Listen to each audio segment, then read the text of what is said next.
এবার দেখাবো শাহজাহান বাহিনীর নয়া কীর্তি। সন্দেশখালীর আতাপুর গ্রামে নষ্ট করে দেওয়া হচ্ছে 2000 বিঘা চাষের জমি। এর আগেও এই শাহজাহান বাহিনীর বিরুদ্ধে প্রচুর কিছু অভিযোগ সামনে উঠে এসেছিল, তবে আবারও নয়া কীর্তি কি না, সন্দেশখালীর আতাপুর গ্রামে নষ্ট করে দেওয়া হচ্ছে 2000 বিঘা চাষের জমি। আমাদের সঙ্গে রয়েছেন প্রতিনিধি জিয়াউলের আগে আমরা দেখেছি একাধিক অভিযোগ উঠেছে, তবে এবার 2000 বিঘা চাষের জমি নষ্ট। কতদিন ধরে এইগুলো চলছে, কি বলছেন গ্রামবাসীরা? দেখো, বছর তিনেক আগে অর্থাৎ রায়মঙ্গল নদীর জল এই কুমারকাঠি গ্রাম পঞ্চায়েতের একেবারে আতাপুর গ্রাম, সেই আতাপুর গ্রামে জল ঢুকিয়ে দেওয়ার অভিযোগ শাহজাহান বাহিনীর বিরুদ্ধে। রাতের অন্ধকারে জমি এই নদীর একেবারে রায়মঙ্গল নদীর বাঁধ কেটে সেখান থেকে জল ঢুকিয়ে দেওয়ার অভিযোগ রয়েছে এই শাহজাহান বাহিনীর। ফলে সেখানে চাষ 3 ফসলি জমি চাষ হতো, সেই জমি একেবারে চাষযোগ্য অযোগ্য হয়ে যায়। তারপরে সেখানে জল ঢুকিয়ে, সেখানে নোনা জল ঢুকিয়ে সেখানে মাছ চাষ হচ্ছে। ইতিমধ্যেই কিন্তু একটা প্রচলিত আছে যে নোনা জলে সোনা ফলে। অবশ্যই সোনা ফলছে, কিন্তু সেই নোনা জলে যে সোনা ফলছে সেই সোনার টাকা কিন্তু এলাকার মানুষজন পাচ্ছে না, সবটাই ভোগ দখল করছে শেখ শাহজাহান বাহিনী।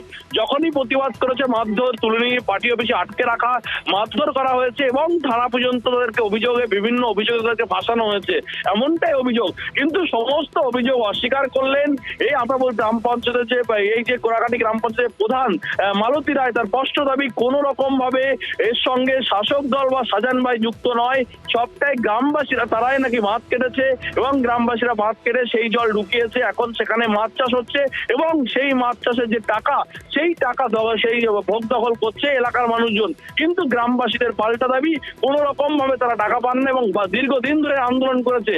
থানা পুলিশ যেহেতু তাদের, ফলে তারা ভয় পায়।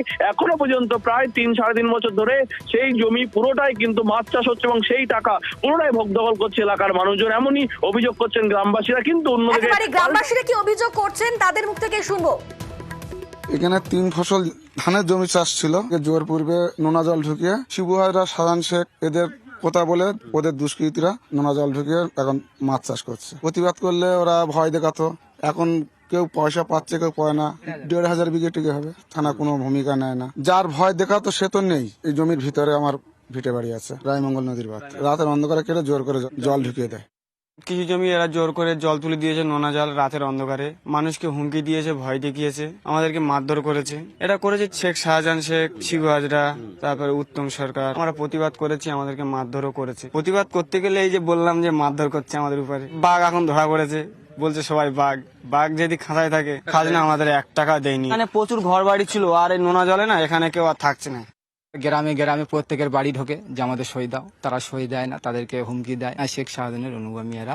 শিবু হাজরা বলে যে এই শাহজাহান ভাই করছে, তোদেরকে মারবে, যদি জানতে পারে না তোদেরকে মেরে ফেলে দেবে একদম। সব টাকা আত্মসাৎ করে শাহজাহান ভাইয়ের নাম ভাঙিয়ে এরা খেয়ে ভয় দেখায়। আমাকে ব্যাপক মারার পর তারপর আবার থানায় তুলে নিয়ে যায়।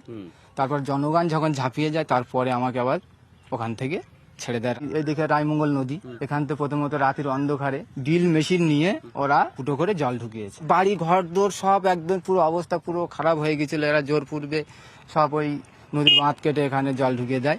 জোর পূর্বে পাকা ধানে এরা মই দিয়েছে। এইসব মস্তান বাহিনীরা করেছে, সাধারণ লোকজন এইসব করেছে। ঘর আমাদের ওই সাইডে জমি, এখানে প্রতিবাদ করার কোনো ব্যাপার নেই। মাছে বেশি লাভ হলে কি গরিব মানুষগুলো কি আর সেই মাছের টাকা, যে লিচের টাকাগুলো পাবে? এটা মিথ্যে, কারণ 2009 সালে আয়লা হয়েছিল, সেইখান থেকে এই জমিগুলো চাষের যোগ্য ছিল না। আর যাদের জমি তারাই এখানে জলকার করেছে, কোনো বাইরের মানুষ এসে জলকার করেনি। কিন্তু যাদের জমি ব্যক্তি যারা নিজস্ব জমি যাদের আছে, তারাই কিন্তু জলকার করে আছে। ঘোলা জলে মাছ ধরছে, দেখছে সন্দেশখালী এইরকম হচ্ছে, তাহলে কোড়াকাঠিটাকে এইরকম করতে হবে। পুলিশকে জানাতে পারতো, যদি পুলিশকে জানাতো নিশ্চয়ই করতো।